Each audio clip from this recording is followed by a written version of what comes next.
When people spoke of currency in the outer markets, they rarely meant coin. Out here, value drifted on other things: spices that sang in the throat, fabrics that remembered their maker's first laugh, trinkets bearing the last line of a vanished poet. But the most unusual currency of all was sound.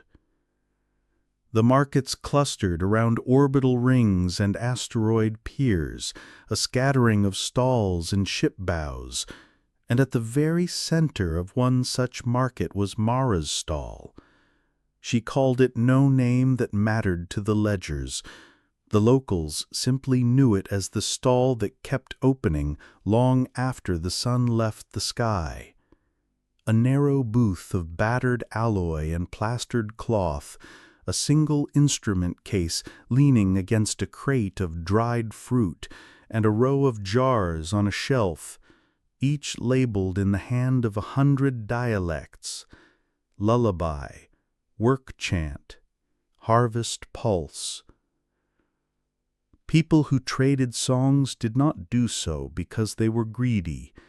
They traded because on some nights the universe asked a price in memory. A ship might cross a silence field and need a lullaby to sustain its AI's dream loops. A refugee colony might need a harvest chant to coax a stubborn hydroponic bed. Songs were useful. Songs healed. Songs were traded. Mara had been a trader for years. She began because she liked listening. As a child on a small station, she had been soot on the hands of bakers and grease on the sleeves of mechanics. But after a storm left her alone in a ship boneyard, she found a scratched, ancient recording of a human child singing to the deck. She kept the recording and returned to it on nights when the station's ballast creaked. That small, defiant voice taught her that songs could be anchors. When she began collecting, she did not foresee that one day a song might anchor much more than memory. Word reached her on a market morning like any other, a muted thread of distress transmitted across piloting nets. Lyra Prime, 2 systems and 100 jump cords away, had fallen silent. The reports were desperate and thin. Crops that no longer swayed, wind harvesters that spun with no sound, and ground that remembered being sung to. The planet's atmosphere kept a low metallic hum, and then nothing. Stationaries joked, then shivered. The few who sent sensors home found that the biosphere's chorus, its birds, its water, the low cant of its fungal plains, were all quiet. The supervisory consortium published statements about climate anomalies and rationed aid, but petitions to send cultural healers were slow in the bureaucratic queue. The deeper truth, carried by a narrow rumor, came to Mara in a woman's breathless voice across the net. They say the planet listens.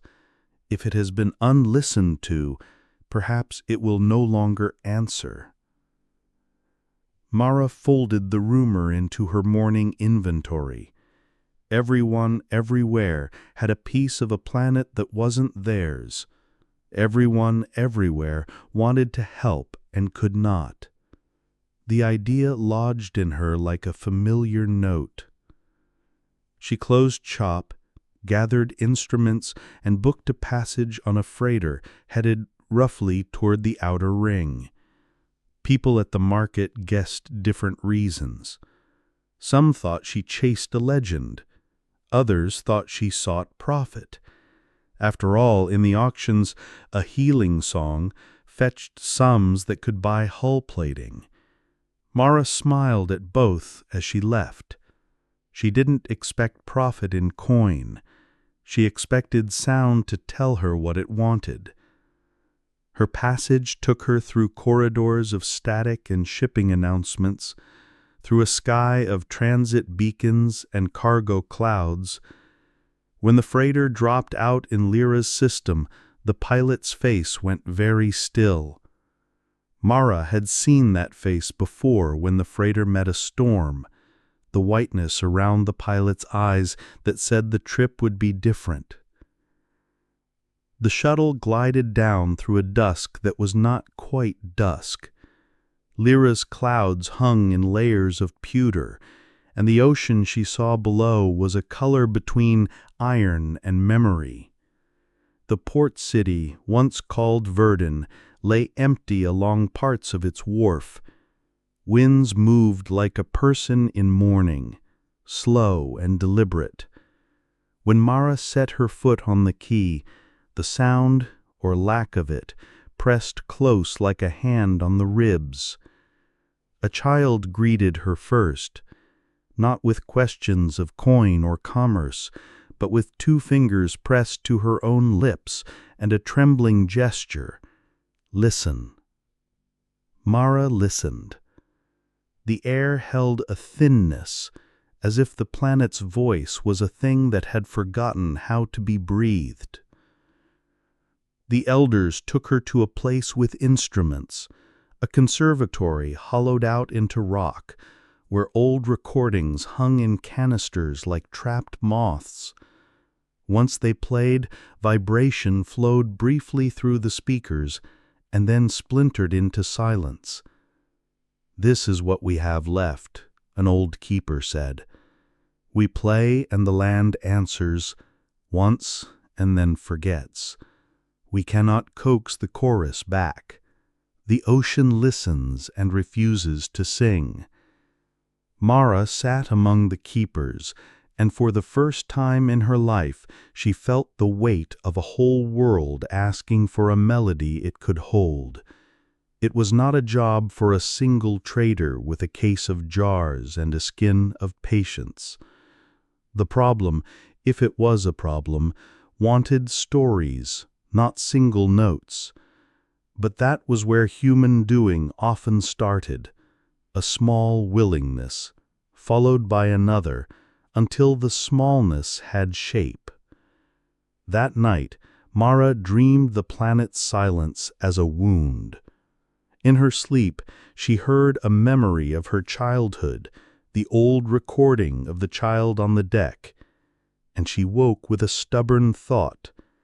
If a planet had grown mute from being unlistened to, maybe it could be taught to remember through songs that were not borrowed, but made. Songs built from what remained of peoples who still cared to sing. She would need more than jars. She would need voices.